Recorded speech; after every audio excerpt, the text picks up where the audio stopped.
Ubisoft Forward.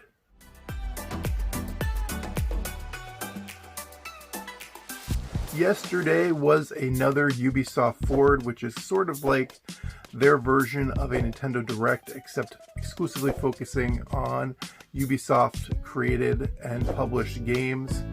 Immortals Fenyx Rising looked really cool. It previously was called Gods and Monsters. I love the art style on this particular one, and it looks like there's a lot of options for how you are able to play the game. Sam Fisher is going to be showing up in Rainbow Six Siege, and as DLC later in Watch Dogs Legion, we're going to get Aiden Pierce, who was the main protagonist in the original Watch Dogs game. There was the unexpected, which we usually get with Ubisoft. They're going to be putting out a game called Riders Republic, which is kind of looks like an open world sports sort of game where you're riding bikes, gliding, or whatever. But some of the best things that came from this particular presentation were from the past.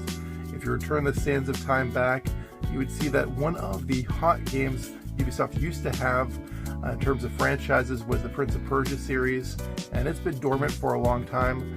But there is a remake of Prince of Persia Sands of Time coming, and it looks like there's a lot of care and love being put into it, and a game that has been impossible to get unless you had a copy of it sitting on your Xbox or PlayStation, and that is Scott Pilgrim vs. the World, the game.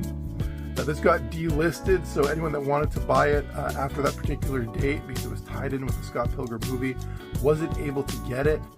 But that's all now being alleviated with this particular re-release. It's going to include all the DLC in the game. It's a complete version of the game, and hopefully they release it physically so that you can just have a copy of it for the next time it gets delisted. Overall, it was a great show, and I hope that it speaks for what they're going to do in the future with these Ubisoft Forward events. But even if you don't play Ubisoft games, I hope that the sands of time are not ground up too tightly in your cracks, and you make sure to find the yay in every day. Bye.